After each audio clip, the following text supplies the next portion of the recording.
শুভ দুপুর। আমন্ত্রণ ব্যবসা বাণিজ্য আর অর্থনীতির সবশেষ সংবাদ ও বিশ্লেষণ নিয়ে নিউজ 24 এর নিয়মিত আয়োজন নিটোল টাটা বিজনেস আওয়ার্ডে। সাথে আছি বাবু কামরুজ্জামান। রবি থেকে বৃহস্পতিবার দুপুর 1টায় প্রচার হচ্ছে আমাদের এই অনুষ্ঠান। গোটা আয়োজনে দেশ বিদেশের ব্যবসা বাণিজ্যের সবশেষ খবর ছাড়াও থাকছে খবরের বিশ্লেষণ। এছাড়াও শেয়ার বাজার ও মুদ্রা বাজারের আপডেট সহ জানাবো আন্তর্জাতিক বাণিজ্যের হালচাল। আইএমএফ সব দেশের জন্য একই ফর্মুলা দেয়, কিন্তু সব দেশে একই ফর্মুলা প্রযোজ্য নয়, এমন মন্তব্য করেছেন বিশিষ্ট অর্থনীতিবিদ ডক্টর ওয়াহিদউদ্দিন মাহমুদ। বলেন, দুর্নীতি ও কর ব্যবস্থাপনার দুর্বলতা না কমিয়ে কর আদায় বাড়ানোর যৌক্তিকতা নেই। শনিবার রাজধানীর এফডিসিতে ডিবেট ফর ডেমোক্রেসি আয়োজিত ছায়া সংসদ বিতর্ক প্রতিযোগিতায় অংশ নিয়ে এসব কথা বলেন তিনি। ওয়াহিদউদ্দিন বলেন, সাম্প্রতিক সময়ে ঋণের বোঝা আশঙ্কাজনক হারে বাড়ছে, তাই বৈদেশিক ঋণ নির্ভর প্রকল্পে অগ্রাধিকার ঠিক করতে হবে সরকারকে।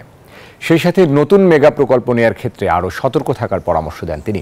এ সময় ডিবেট ফর ডেমোক্রেসির চেয়ারপারসন বলেন, বাজেট বাস্তবায়নে বড় চ্যালেঞ্জ দুর্নীতি, যার সমাধান করা না গেলে টেকসই উন্নয়ন সম্ভব নয়। আসন্ন বাজেটকে সামনে রেখে 10 দফা সুপারিশ তুলে ধরেন তিনি।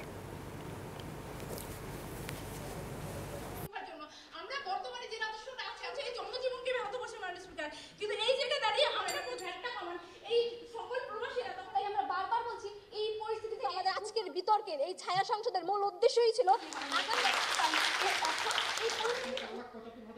বর্তমান যে কর নীতি এবং কর ব্যবস্থাপনার যে দুর্বলতা, অসঙ্গতি, বর্তমান ব্যবস্থায় আমরা যদি শুধু কর হার ও করের বিস্তার বাড়ানোর চেষ্টা করি, সেটা বাজেটের প্রধান কৌশল হওয়াটা দূরের কথা, সেটা কোনো ভালো কৌশলও না। দর্শক, আমরা জানি যে সারা দেশের মানুষ আসলে উদ্বেগে রয়েছেন ঘূর্ণিঝড় রিমাল নিয়ে। ধেয়ে আসছে রিমাল। দুপুরের দিকে ঝড়টি বাংলাদেশের উপকূলে আঘাত হানতে পারে বলে জানিয়েছে আবহাওয়া অধিদপ্তর।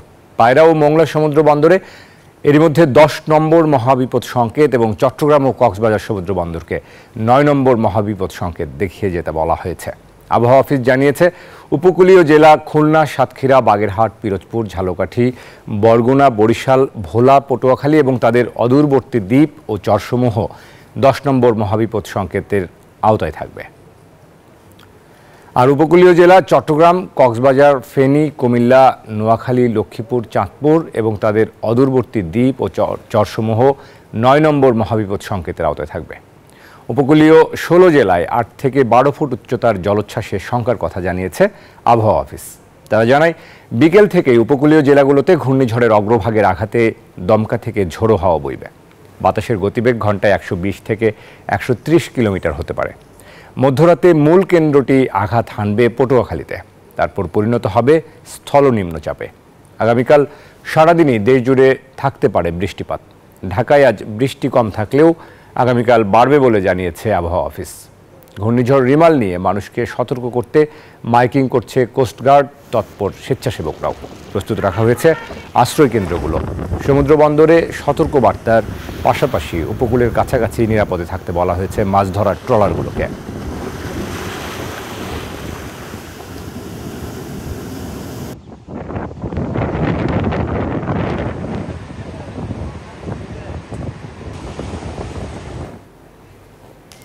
এদিকে দুর্যোগ ও ত্রাণ প্রতিমন্ত্রী মহিবুর রহমান জানিয়েছেন, দুপুরের পর থেকে রিমালের প্রভাব শুরু হবে উপকূলে। মধ্যরাতে মূল অংশ আঘাত হানবে পটুয়াখালীতে। দুপুরের মধ্যে সবাইকে আশ্রয় কেন্দ্রে আসার আহ্বান জানিয়েছেন মন্ত্রী। সমস্ত শিক্ষা প্রতিষ্ঠানগুলিকে আমরা খোলা রেখেছি। এছাড়া আমাদের বিভিন্ন পশুর জন্য আমরা আমাদের মুজিব কেল্লাগুলিকে আমরা রেডি রেখেছি। আপনারা জানেন যে আমরা আমাদের সারা বাংলাদেশের প্রত্যেকটা জেলা পর্যায়ে আমাদের খাদ্য গুদাম রয়েছে।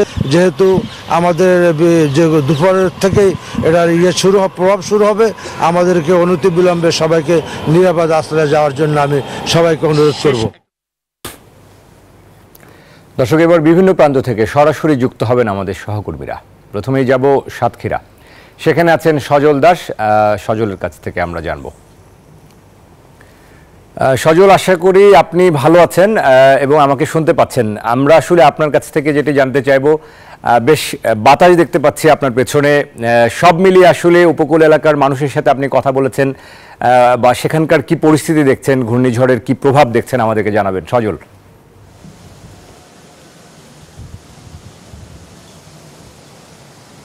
বাবু আপনাকে ধন্যবাদ। ঠিকই বলেছেন, প্রচণ্ড বাতাস এবং ঘূর্ণিঝড়ের যে প্রভাব সেটি পুরোপুরি এখন উপকূলীয় এলাকায় চলছে। আমি এই মুহূর্তে রয়েছে সাতক্ষীরার শ্যামনগরের একদম উপকূলীয় এলাকায়, যেটি আমি সকাল থেকে দেখাচ্ছিলাম। এবং বৃষ্টির যে বিষয়টি, এই বৃষ্টি হচ্ছে এই নেই এমন একটি পরিস্থিতি। আর যেহেতু আপনি অর্থনীতির বিষয়ে কথা বলছেন, এই কারণে অর্থনৈতিক একটি জায়গায় আমি একটু আলোকপাত করতে চাই। আপনি জানেন যে সাতক্ষীরা একটি অত্যন্ত গুরুত্বপূর্ণ মৎস্য উৎপাদন ক্ষেত্র এবং এর পাশাপাশি সাতক্ষীরায় আম উৎপাদনের যে বিষয়টি, সেটিও আমের যে প্রথম দিককার যে আম উৎপাদন হয় দেশের, আপনি জানেন যে দিনাজপুরে অত্যন্ত গুরুত্বপূর্ণ একটি জায়গা আম উৎপাদনের জন্য, সাতক্ষীরাও কিন্তু ঠিক তেমন একটি গুরুত্বপূর্ণ জায়গা। এই কারণে সাতক্ষীরায় এই মুহূর্তে আসলে আম উৎপাদিত, আম বাজারে যাওয়ার যে বিষয়টি সেটি এই মুহূর্তে যাচ্ছিল, ঠিক সেই সময় ঘূর্ণিঝড়ের এই প্রভাবটি সাতক্ষীরা অঞ্চলে বইছে, যে কারণে এখানকার যারা এই আম বাণিজ্য কিংবা আমের ব্যবসায়ী একটু লাভের মুখ দেখতে চেয়েছিলেন, তারা আসলে শঙ্কায় পড়েছেন। আর যদি মৎস্য ঘেরের কথা বলি, আমি একটি মৎস্য ঘেরের পাশে রয়েছে যেখানে চিংড়ি, আপনি জানেন যে সাদা সোনা খ্যাত চিংড়ির অত্যন্ত গুরুত্বপূর্ণ উৎপাদন ক্ষেত্র হচ্ছে এই সাতক্ষীরা। আর এটি হচ্ছে একটি কাঁকড়ার ঘের, যেটি এরকম অসংখ্য ঘের, আমার যতদূর চোখ যাচ্ছে এই পুরো এলাকাটি জুড়েই, একদম আমি উপকূলে রয়েছি শ্যামনগরের, এই পুরো উপকূলের এলাকাটি জুড়েই হচ্ছে ঘেরে অসংখ্য ঘের। আর এই প্রত্যেকটি ঘেরে যে পরিমাণ আসলে বরাদ্দ যে বিনিয়োগ করেছেন ব্যবসায়ীরা, তা নিয়ে একটি শঙ্কার মধ্যে এই মুহূর্তে পড়েছেন। কারণ ঘূর্ণিঝড়ের প্রভাবে 8 থেকে 10 ফুট জলোচ্ছ্বাসের একটি বার্তা এরই মধ্যে দেয়া হচ্ছে এবং এখন পর্যন্ত যে প্রভাব আমরা দেখছি ঘূর্ণিঝড়ের, তাতে করে নদীর যে অবস্থা আমি কিছুক্ষণ আগে দেখে এসেছি, তাতে মনে হয়েছে যে নদীর পানি যথেষ্ট পরিমাণে বাড়ছে, স্বাভাবিকের তুলনায় এরই মধ্যে 2-3 ফিট পানি বেড়ে গেছে, যে কারণে এখানকার যে যা সাধারণ ব্যবসায়ীরা রয়েছেন কিংবা সাধারণ মানুষ রয়েছেন, তারা আসলে শঙ্কার মধ্যে পড়েছেন। এর আগে 2009 সালে তারা ঘূর্ণিঝড়ে যে পরিমাণ ক্ষয়ক্ষতির মধ্যে পড়েছিলেন, এবারও তেমনই একটি ক্ষয়ক্ষতির মধ্যে তারা পড়তে যাচ্ছেন কিনা এমন একটি শঙ্কা তারা করছেন। আর এছাড়া আরও যে বাণিজ্যিক বিষয়গুলো রয়েছে, আপনি জানেন যে ঝড়ের কারণে যে দানাদার শস্যগুলো রয়েছে, এই মুহূর্তে যে ধান থেকে শুরু করে আরও যে দানা শস্য রয়েছে, মসুর ডাল, সব কিছুই আসলে ঘরে তোলার একটা সময় কিংবা ঘরে তোলার একটা প্রক্রিয়ার মধ্যে ছিল, সেই জায়গাটিতেও একটি শঙ্কা তৈরি হয়েছে। আসলে সময় মতো তারা ধান ঘরে তুলতে পারবে। আপনি দেখছেন আসলে অনেকে ধান এরই মধ্যে ঘরে তুলেছেন, তারা আবার গোলাজাত করতে পারবেন কিনা এমন একটি বিষয়। যেহেতু 3 দিনের একটি বৃষ্টির পূর্বাভাসের কথাও বলা হয়েছে, যে এই 3 দিনে বেশ বৃষ্টিপাত হবে, বেশ 300 থেকে 400 মিলিমিটার বৃষ্টি সারা দেশে হওয়ার কথা বলা হয়েছে। বিশেষ করে সাতক্ষীরা, বরগুনা এবং পটুয়াখালীর মতো যে উপকূলবর্তী জেলাগুলো রয়েছে, যে জেলাগুলোতে খুব কঠিন আকারে, খুব ঝুঁকিপূর্ণ বলা হচ্ছিল যে ঘূর্ণিঝড় রেমালের যে প্রভাব সেটি খুব বেশি আকারে পড়বে এই জায়গাগুলোতে। এই কারণে আসলে এই অঞ্চলের সাধারণ মানুষ যারা বিনিয়োগ করেছেন, যারা ব্যবসা বাণিজ্য করেন, যারা আসলে এই ধরনের শস্য কিংবা এই ধরনের মাছের ঘের, এইগুলোর উপর তাদের রুজি রুটি নির্ভর করছে। এর পাশাপাশি সাধারণ যে মানুষ যারা ঘর থেকে বের হতে পারছেন না, তারা একটা শঙ্কার মধ্যে পড়েছেন। বিশেষ করে উপকূলবর্তী মানুষ যারা এই মুহূর্তে, তাদেরকে এই 10 নম্বর মহাবিপদ সংকেত যেহেতু, তাদেরকে আশ্রয় কেন্দ্রে নেওয়ার একটি চেষ্টা করা হচ্ছে। যদিও আপনি জানেন বাবু, খুব কঠিন একটি কাজ এটি, কারণ অনেকেই তাদের ঘর বাড়ি ভিটা, তাদের যে সহায় সম্বল, সেটি ছেড়ে তারা আশ্রয় কেন্দ্রে যেতে চান না। সাধারণত মানুষের একটি প্রবণতা রয়েছে। কিন্তু এর আগে ঘূর্ণিঝড় আইলার সময় 287টি জায়গায় যে বাঁধ রয়েছে এই শ্যামনগরের এলাকায়, 673টি বাঁধ এই শ্যামনগর এবং আশাশুনির এই পুরো এলাকা জুড়ে, তার মধ্যে 287টি জায়গায় ফাটলের সৃষ্টি হয়েছিল এবং বেশ বড় ধরনের জলোচ্ছ্বাসের কারণে অনেক এলাকায় পানি প্রবেশ করে বেশ বড় ধরনের ক্ষতির মুখে পড়েছিলেন সাধারণ মানুষ কিংবা ব্যবসায়ীরা। এবারও সেই ধরনের একটি শঙ্কা নিয়ে এই মুহূর্তে তারা আসলে অপেক্ষা করছেন যে ঘূর্ণিঝড় কতটা প্রভাব ফেলে এই এলাকায়। যদিও বলা হচ্ছে যে ঘূর্ণিঝড় যে যাবে, মূল যে গতিপথ, তার অত্যন্ত গুরুত্বপূর্ণ একটি পয়েন্ট হচ্ছে এই সাতক্ষীরা। বাবু, সজল, আপনাকে অনেক ধন্যবাদ। বিশেষ করে আমরা আসলে এই বিজনেস শোতে এটাই দেখাতে চাচ্ছিলাম যে আসলে অর্থনৈতিক যে ক্ষতি, দুর্যোগের ক্ষতিতে তো থাকেই, এর পাশাপাশি সরাসরি কিন্তু এটি আসলে অর্থনৈতিক ক্ষতির মধ্যেই পড়ে। আরেকটি বিষয় একটু আপনার কাছে ছোট্ট করে জানতে চাইবো যে মানুষজন আসলে, যেহেতু আপনি উপকূলে রয়েছেন, উপকূলদের সেখানে কি আসলে দুর্যোগ মন্ত্রী বারবার জানাচ্ছিলেন যে তাদের আশ্রয় কেন্দ্রগুলো প্রস্তুত, মানুষ কি আসলে আশ্রয় কেন্দ্রের দিকে যাচ্ছে বা যেতে দেখেছেন? আপনার অভিজ্ঞতা কি হয়েছে সেখানে গিয়ে?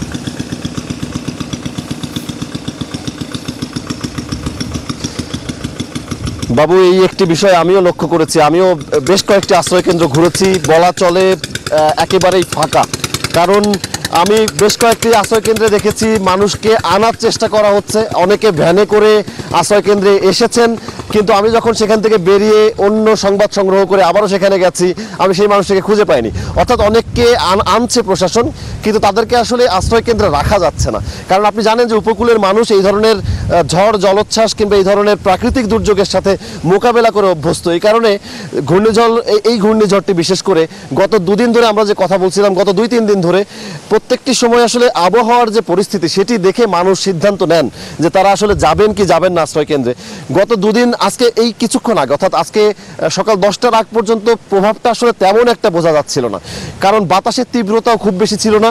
এখন যে পরিমাণে বাতাসের তীব্রতা, মানুষের মধ্যে এখন হয়তো কিছুটা আশ্রয় কেন্দ্রে যাওয়ার আগ্রহ তৈরি হতে পারে, কিন্তু তারপরেও মানুষের সহায় সম্বল ছেড়ে আশ্রয় কেন্দ্রে যাওয়ার প্রবণতা খুব একটা নেই।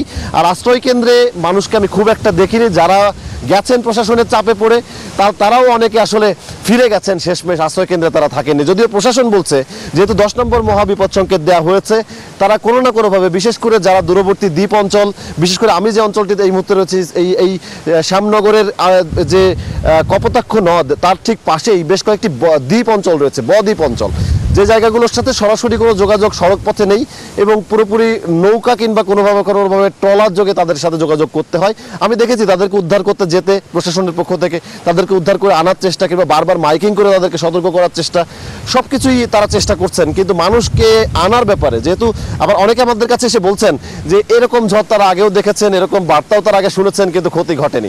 যদিও 2009 সালের একটা তিক্ত অভিজ্ঞতা থেকে তারাও মনে মনে একটা শঙ্কার কালো মেঘ আসলে তাদের মনে মনে রয়েছে, কিন্তু কোনোভাবে তারা আসলে নিজেদেরকে বোঝাতে পারছেন না যে ঝড়টা আসলে কতটা মারাত্মক হতে পারে কিংবা সে যাবে কিনা। কিন্তু এখানকার যারা প্রশাসনের দায়িত্ব রয়েছেন তারা আসলে সতর্ক থাকার চেষ্টা করছেন, কিন্তু আশ্রয় কেন্দ্রে নেওয়ার ক্ষেত্রে পুরোপুরি সফলতা এখনো মেলেনি।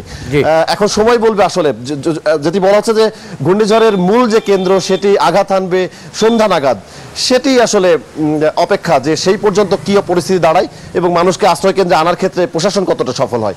বাবু সজল, অনেক ধন্যবাদ আপনাকে। আপনি নিজেও সাবধানে থাকবেন। আমরাও আশা করব যে এই ঘূর্ণিঝড়ের যেন যে ব্যাপক ক্ষয়ক্ষতির কথা বলছিলেন সেটি যেন আসলে না হয়। অনেক ধন্যবাদ জানাই সজল। দর্শক, আমরা আমাদের সহকর্মী সজল দাস জানাচ্ছিলেন সাতক্ষীরা থেকে। এবারে আমরা আমাদের আরেক সহকর্মী রয়েছেন বরগুনায়, সহকর্মী সুমন শিকদার, তার কাছ থেকে ঘূর্ণিঝড়ের সবশেষ আপডেট এবং সেখানকার প্রস্তুতি সম্পর্কে জানবো। সুমন, আশা করি শুনতে পাচ্ছেন আমাকে। আপনি তো দেখতে পাচ্ছি সেখানে হাঁটু পানি এখন হয়েছে। বৃষ্টি, নতুন করে আবহাওয়া অফিসের কি তথ্য পেয়েছেন? সুমন শিকদার, আমাকে শুনতে পাচ্ছেন আশা করি? সুমন, সেখানকার স্থানীয় মানুষের প্রতিক্রিয়া, জনজীবনে কি প্রভাব, এই ঘূর্ণিঝড় নিয়ে আমাদেরকে একটু জানাবেন।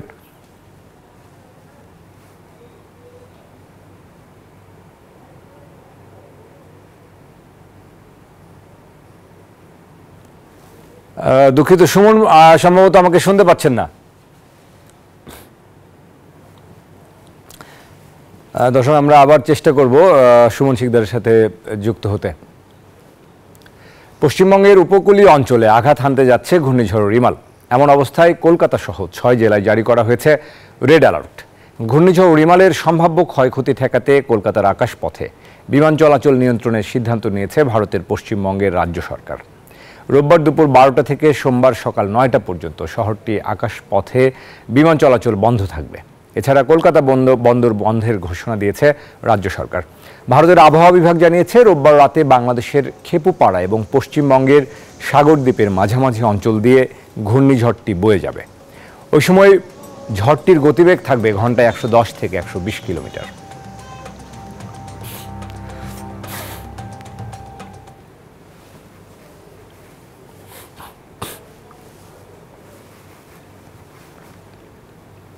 দর্শক, আমরা আবারও বরগুনায় আমাদের সহকর্মী সুমন শিকদার রয়েছেন, সেখানকার পরিস্থিতি জানার চেষ্টা করব। সুমন, আশা করি আমাকে শুনতে পাচ্ছেন।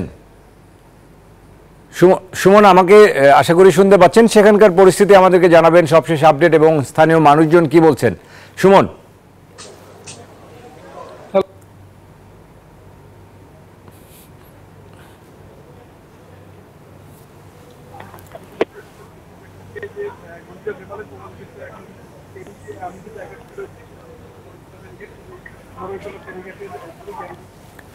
দুঃখিত, আমরা আবারও শুনতে পাচ্ছি না সুমন শিকদার আপনাকে।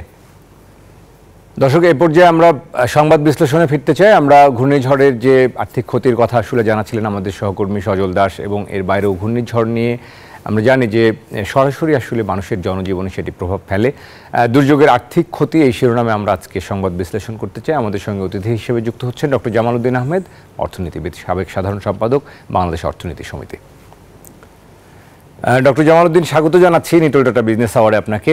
আমরা আজকে মূলত ঘূর্ণিঝড়ের আর্থিক ক্ষয়ক্ষতি নিয়ে কথা বলতে চাই, দুর্যোগের আর্থিক ক্ষতি। আমরা জানি যে প্রতিটি দুর্যোগই আসলে জনজীবনে ক্ষতি তো বয়ে আনেই, এর পাশাপাশি অর্থনৈতিকভাবে মানুষ আসলে বড় ধরনের ক্ষতির মুখে পড়েন। বিশেষ করে উপকূল অঞ্চলের মানুষ, যাদের চিংড়ির ঘের রয়েছে, কাঁকড়ার ঘের রয়েছে, এরকম যারা চাষের সাথে যুক্ত, চাষাবাদের সাথে যুক্ত, এখন যেমন আমের মৌসুম, সার্বিকভাবে আসলে প্রতিটি খাতেই কিন্তু আসলে ক্ষতিগ্রস্ত হবে এই ঘূর্ণিঝড়ের যে প্রভাব। আমাদের আসলে এই ধরনের ক্ষতি মোকাবেলার জন্য কি ধরনের প্রস্তুতি থাকা উচিত, এবং রাষ্ট্রীয়ভাবে সেই প্রস্তুতি কতটা দেখেন, যে ইতিপূর্বের যে ঘূর্ণিঝড়ের অভিজ্ঞতা? ডক্টর জামাল উদ্দিন, আপনার কাছে শুরুতেই সেটি জানতে চাইব। দেখুন, বাংলাদেশ একটা ঘূর্ণিঝড়, বন্যা, সাইক্লোন, এগুলোর উপরে বাংলাদেশে এই প্রাকৃতিক দুর্যোগগুলো সবসময় ছিল এবং ভবিষ্যতে থাকবে না বলে আমরা আশা করা ঠিক না। সেই ক্ষেত্রে আমাদের সাকসেসফুলি এই সমস্ত ঘূর্ণিঝড় এবং প্রাকৃতিক দুর্যোগের, ইভেন কোভিড, আপনার এগুলোকে কিন্তু বাংলাদেশ এটা ফেস করেছে, এবং সেই ফেস করার মধ্যে দিয়ে বাংলাদেশের অভিজ্ঞতা অন্যান্য দেশের তুলনায় অনেক বেটার। যে কারণে আমাদের যে সমুদ্র উপকূলীয় দেশ হিসাবে এখানে আমাদের যে সমস্ত বিপদ আপদ হইতে পারে সেটা কিন্তু আমাদের কাছে জানা। তো এই কারণে বাংলাদেশের ট্রেনিং অন্যদের তুলনায় বেটার, এবং সেই ক্ষেত্রে বাংলাদেশ আমরা মনে করি যে আমাদের যে প্রশাসন এবং আমাদের যে রাজনৈতিক নেতৃত্ব এবং প্রশাসন, মাঠ পর্যায়ের প্রশাসন, এরা এটাতে অভ্যস্ত। চট্টগ্রামে আপনার এর আগে যে 1991 সালে একটা ঘূর্ণিঝড় হয়েছে, খুবই মারাত্মক, এবং সেখানে আপনার অনেক ক্ষয়ক্ষতি হয়েছে। এরপরে 1970 সালে বাংলাদেশে নভেম্বর মাসে আপনার একটা বিরাট একটা জলোচ্ছ্বাস হয়, সেটাতে আপনার উপকূলীয় অঞ্চলে অনেক লোক মারা যায়। কিন্তু তারপরেও বাংলাদেশে এগুলো ফেস করে কিন্তু এখন এই পর্যায়ে আসছে। সুতরাং আমাদের যে প্রশাসন এবং স্থানীয় জনসাধারণ যারা এই এলাকায় উপদ্রুত এলাকায় বসবাস করেন, উপকূল এলাকায়, সেই ক্ষেত্রে তাদের এটা একটা অভিজ্ঞতা আছে। সেই অভিজ্ঞতাতে কাজে লাগে টাইম টু টাইম আমাদের ঘূর্ণিঝড়ের যে শেল্টার গুলো আছে, সেই শেল্টার গুলোতে যদি লোকজন সেই আগে একটা সতর্ক বার্তা দেওয়া হয়, তবে আমাদের যে আবহাওয়ার যে ইকুইপমেন্ট গুলা, এই ইকুইপমেন্ট গুলার মডার্নাইজেশন ইজ ইম্পর্টেন্ট, এবং সেই মডার্নাইজেশন আমরা উন্নত দেশের তুলনায় আমাদের ফোরকাস্ট যেটা 10-15 দিন আগে থেকে এগুলো কিন্তু আন্দাজ করা যায়, এবং সেটা যদি জনসমক্ষে সবার মধ্যে প্রচার করা হয়, তাহলে এই এলাকার সম্ভাব্য যে সমস্ত ক্ষতিগ্রস্ত লোকজন তাদেরকে যদি একটা নিরাপদ জায়গায় এনে রাখা যায়, তাহলে দেখা যাবে যে তারা জীবনে বেঁচে যাবে, এবং তাদের যে সহায় সম্পত্তি যেগুলো নষ্ট হচ্ছে সেটার জন্য সরকার সবসময় তাদের পাশে আছে এবং সেটা ব্যবস্থা করেছে বিভিন্ন সময়ে।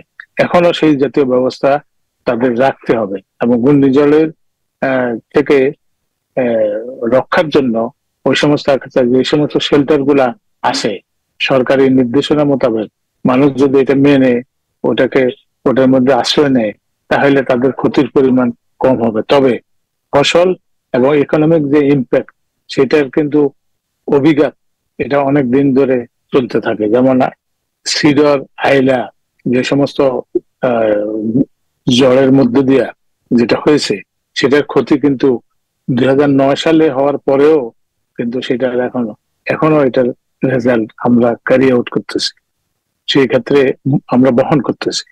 সেই বহনের মধ্যে দিয়ে আমাদের যে দেশের কিউমুলেটিভ একটা লস হচ্ছে সেটা কিন্তু আমাদের ক্ষতিকর দিক, এবং এটা যাতে কম পরিমাণ ক্ষতি হয় সেটার জন্য চেষ্টা করা উচিত। মানুষের জানমাল, তারপরে ফসল, তারপরে গবাদি পশু সহ অন্যান্য যে গৃহপালিত পশুগুলো আছে সেগুলো যাতে নষ্ট না হয়, তাদেরকে আগের থেকে শিফট করে নিরাপদ জায়গায় আনি রাখা। এর মধ্যে দিয়ে কিন্তু আমরা এই সমস্ত ক্ষতিটাকে হ্রাস করতে পারি, কিন্তু পুরা অ্যাভয়েড করতে পারবো না।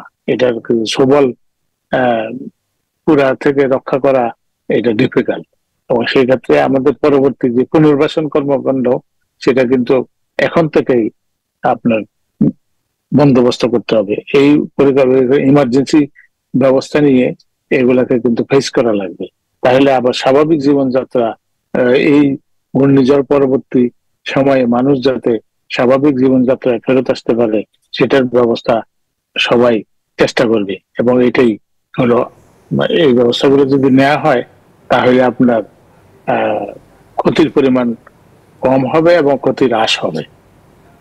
জি, ডক্টর জামাল উদ্দিন, অনেক ধন্যবাদ জানাই। আমরা আসলে ছোট্ট আলোচনা, আমাদের সময়ের স্বল্পতা, আজকে আমরা আলোচনা বাড়াবো না, শুধু শেষ কথা আপনার কাছে নিতে চাইবো যে আমাদের যে এই যে ক্ষয়ক্ষতি হওয়া বা তাদের কাছে ত্রাণ পৌঁছানো আমরা দুর্যোগের সময়, সেই জায়গাটি আসলে নিশ্চিত করতে পারি আরও কত সহজভাবে। এখনও মানুষ যদিও আশ্রয়কেন্দ্রে যাননি, তারা উপকূলের মানুষ, আমাদের সহকর্মীরা জানাচ্ছিলেন, একটু সংক্ষেপে যদি বলতেন। এখানে এটার একটা কমপ্লিট একটা অ্যাসেসমেন্ট করতে হবে প্রশাসন থেকে, এবং এই অ্যাসেসমেন্ট করার পরে দেন তাদের দ্রুত একটা ব্যবস্থা, রিমিডিয়াল ব্যবস্থাগুলা নেওয়ার চেষ্টা করতে হবে, তাদের স্বাভাবিক জীবনযাত্রা যাতে ফেরত যেতে পারে এবং তাদের নর্মাল জীবনের অ্যাক্টিভিটি সেটা যাতে আরম্ভ করা যায় যত তাড়াতাড়ি।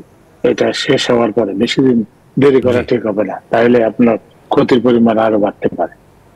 জি, তাদের ক্ষতিপূরণগুলো আমরা কি আসলে সুষ্ঠু ব্যবস্থাপনার মাধ্যমে দিতে পারি কিনা, যখন প্রকৃত অর্থে যারা সম্ভব এখন ডিজিটাল যুগে এটা সম্ভব। প্রত্যেকের আইডি কার্ড আছে এবং সেই আইডি কার্ডের ভিত্তিতে কারা কারা ক্ষতিগ্রস্ত হয়েছে তাদের লিস্ট তৈরি করা, এটা সময় অল্প সময়ের মধ্যে করা সম্ভব। এই জন্য এখন ডিজিটাল আইডি, তারপরে আপনার ডিজিটাল সিস্টেমের মধ্যে দিয়ে এটা করা অনেক ইজিয়ার হবে, যেহেতু সবার ন্যাশনাল আইডি আছে এবং তাদের যে পরিমাণ, অর্থাৎ প্রকৃত ক্ষতিগ্রস্তদেরকে চিহ্নিত করে সেটি পৌঁছে দেয়া নিশ্চয়ই পসিবল। এবং স্থানীয় যে সংস্থাগুলো আছে, স্থানীয় সরকার, উপজেলা পরিষদ, জেলা পরিষদ, নিশ্চয়ই সেখানে যদি বড় ভূমিকা রাখতে পারে। ডক্টর জামাল উদ্দিন, অসংখ্য ধন্যবাদ জানাই আপনাকে আমাদের আলোচনায় সময় দেওয়ার জন্য। আবারও পরবর্তী অনুষ্ঠানে নিশ্চয়ই আপনাকে পাশে পাবো, সেই প্রত্যাশা জানিয়ে আজকের মতো আপনাকে বিদায় জানাচ্ছি। ভালো থাকবেন ডক্টর জামাল উদ্দিন। দর্শক, আমাদের সঙ্গে ডক্টর জামাল উদ্দিন আহমেদ যুক্ত ছিলেন, দুর্যোগের আর্থিক ক্ষতি নিয়ে কথা বলছিলেন। নিটল টাটা বিজনেস আওয়ারের সময় হলো একটা বিরতি নেবার, ফিরবো শেয়ার বাজার আপডেট এবং ব্যবসা বাণিজ্যের অন্যান্য খবর নিয়ে। আশা করি সাথেই থাকবেন।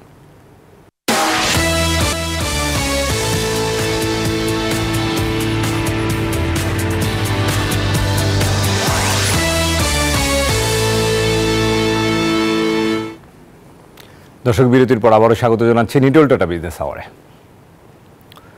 একাদশে অনলাইনে ভর্তির আবেদন শুরু হচ্ছে আজ। আবেদন করতে লাগছে 150 টাকা, যা বিকাশের মাধ্যমেও দেয়া যাচ্ছে। এ বিষয়ে আরও খবর জানাতে বগুড়া থেকে সরাসরি যোগ দিচ্ছেন আব্দুস সালাম বাবু।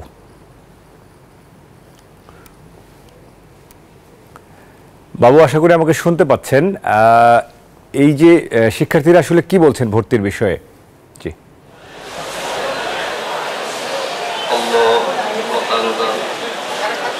বগুড়ায় বিভিন্ন দোকানে, কম্পিউটারের দোকানে শিক্ষার্থীরা সকাল থেকেই ভিড় করছেন এবং সেখানে যে অনলাইনের আবেদন দেশের স্বনামধন্য প্রতিষ্ঠানগুলোতে তারা সেখানে সেটা করছেন এবং এই অনলাইন আবেদনে যে ফি পরিশোধ সেটা তারা বিকাশের মাধ্যমেই করছেন।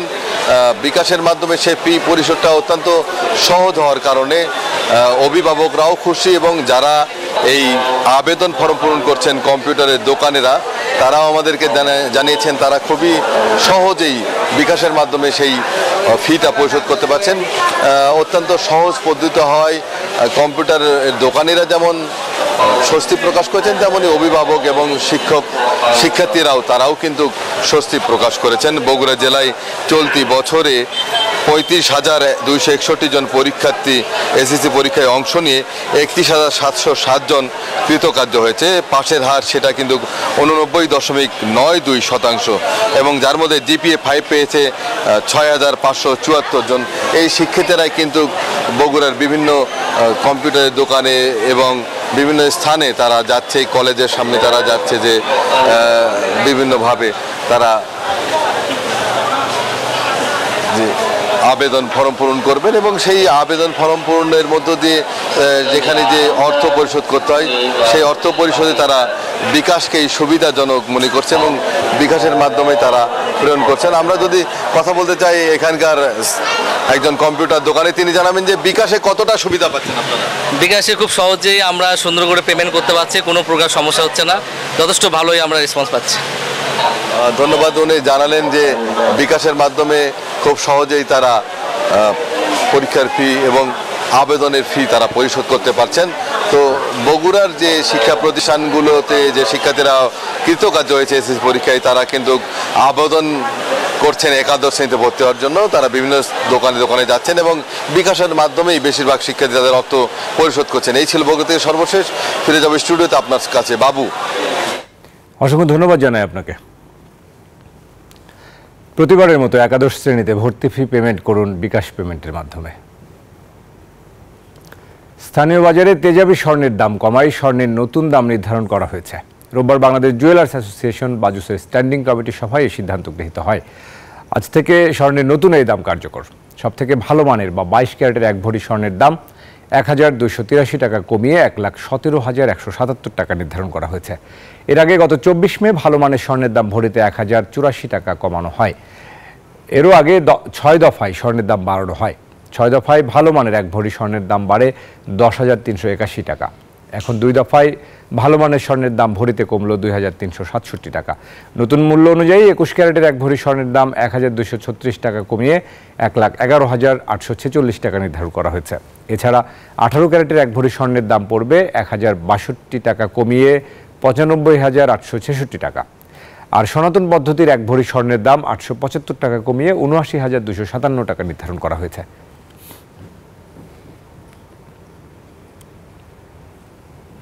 দর্শক, পুঁজিবাজারের পর এবার আপনাদেরকে স্বর্ণের বাজারের পর এবার আমরা জানাবো মুদ্রা বাজারের খবর। শুরুতেই সবথেকে প্রভাবশালী মুদ্রা মার্কিন ডলারের কেনাবেচা। আমরা জানি যে বাংলাদেশ ব্যাংক এখন আনুষ্ঠানিক যে দর বেঁধে দিয়েছেন সেই দরে কিন্তু আসলে ব্যাংকগুলো যেতে বাধ্য হয়েছেন। সোনালী ব্যাংক এখন 117 টাকা ক্রয় মূল্য এবং বিক্রি মূল্য 118 টাকা। ক্রলিং প্যাগ পদ্ধতিতে আমরা জানি যে 1 টাকা ওঠানামা করতে পারে। ইউরো 125 টাকায় কেনা হচ্ছে, 131 টাকায় বিক্রি করা হচ্ছে। পাউন্ড 143 টাকা ক্রয় মূল্য, 147 টাকা বিক্রি মূল্য। চীনা ইউয়ান রয়েছে 13 টাকা ক্রয় মূল্য, 17 টাকা বিক্রি মূল্য এবং সৌদি রিয়াল 26 টাকায় কেনা হচ্ছে, 31 টাকায় বিক্রি করা হচ্ছে। ভারতীয় রুপি রয়েছে 1 টাকা 32 পয়সা ক্রয় মূল্য এবং বিক্রি মূল্য 1 টাকা 45 পয়সা। দর্শক, মুদ্রার পরে এবার আমরা শেয়ার বাজারের খবর জানাবো আপনাদেরকে।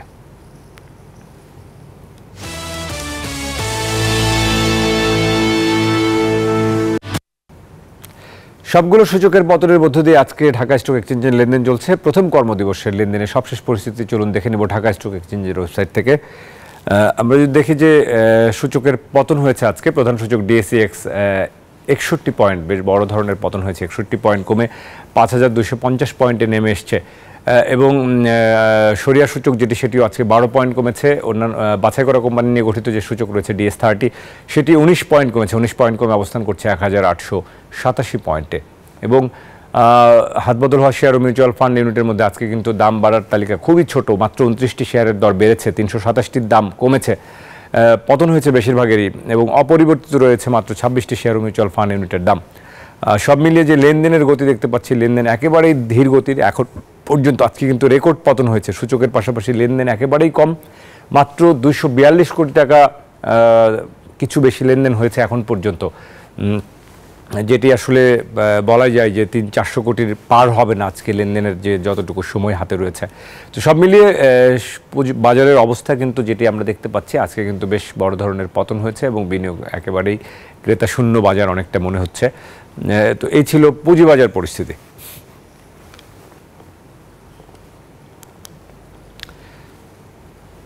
সতেরোতম ঢাকা মোটর শো 2024-এ গ্লোবাল ব্র্যান্ড ওমোডা ও জাইকোর 3টি নতুন ও অত্যাধুনিক মডেলের গাড়ি উন্মোচন করেছে Asian motor specs limited. Model 3টি হলো জাইকো J7, ওমোডা C5 এবং ওমোডা E5। এসইউভি সেগমেন্টের নতুন গাড়ি 3টি অত্যাধুনিক ফিচার্স, আকর্ষণীয় ডিজাইন ও নান্দনিক উপস্থাপনের কারণে উন্মোচনের পরই নজর কেড়েছে অনেকের। মোটর শোতে বাংলাদেশে আসা নতুন ব্র্যান্ডগুলোর সাফল্য নিয়ে আশাবাদ জানান এশিয়ান মোটর স্পেকস লিমিটেডের ব্যবস্থাপনা পরিচালক দেওয়ান সাজেদুর রহমান।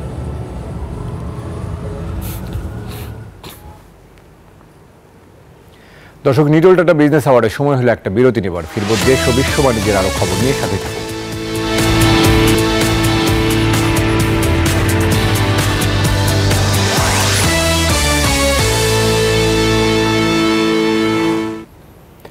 দর্শক, আরো একবার স্বাগত নিটল টাটা বিজনেস আওয়ারে।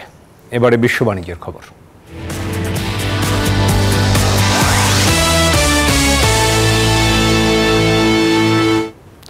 মুদি ও নিত্যপণ্যের মূল্য কমানোর তালিকায় এবার যোগ দিয়েছে মার্কিন retail chain shop Amazon fresh. এরই মধ্যে প্রায় 4000 নিত্যপণ্যের দাম কমিয়েছে এই জায়ান্ট। ক্রেতাদের মধ্যে পণ্য কেনার আগ্রহ তৈরির লক্ষ্যে এর আগে ওয়ালমার্ট ও টার্গেট সহ বেশ কয়েকটি রিটেইল কোম্পানির মূল্য কমিয়েছিল। মার্কিন বাজারের ক্রেতাদের লক্ষ্য করে স্টোর এবং অনলাইন উভয় ক্ষেত্রে প্রায় 4000 আইটেমের ওপর 30% পর্যন্ত মূল্য ছাড় দিয়েছে। এই মূল্য ছাড় সপ্তাহ জুড়ে চলবে বলে জানিয়েছে অ্যামাজন ফ্রেশ। দর্শক, এই ছিল নিটল টাটা বিজনেস আওয়ারের এখনকার আয়োজন। ব্যবসা বাণিজ্যের সবশেষ খবর ও খবরের বিশ্লেষণ জানতে চোখ রাখুন রবি থেকে বৃহস্পতি দুপুর 1টায় বিজনেস আওয়ারে। এছাড়াও রাত 9টায় বিজনেস এক্সপ্রেস দেখার আমন্ত্রণ জানিয়ে শেষ করছি। এতক্ষণ সাথে থাকার জন্য সবাইকে ধন্যবাদ।